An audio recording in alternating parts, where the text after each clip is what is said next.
Tension तारा tension में बीमार बार लालू करे काजिला यारा चालू करे काजिला यारा। हेलो एवरीवन दोस्तों, तो आज मैं जिस वीडियो को रिएक्ट करने वाला हूँ उस वीडियो को टाइटल है का करे आरा चालू। ड्यूट सॉन्ग है प्रमोद प्रेमी और शिल्पी राज जी का। तो चलो वीडियो को पहले स्टार्ट करते हैं।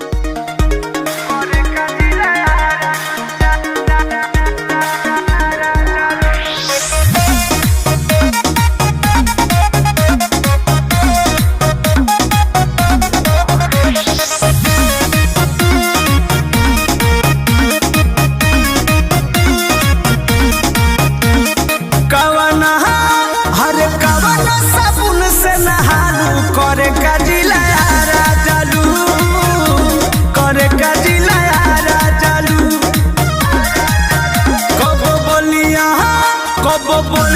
बाजार में भेटालू करे काजिला यारा चालू करे काजिला यारा चालू।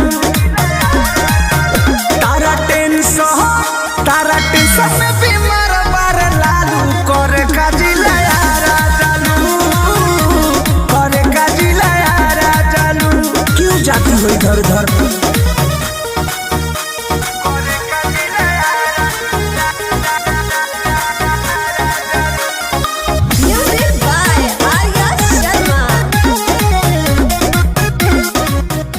आप लोग को गाना सुनने में कैसा लगा होगा कमेंट करके जरूर बताना।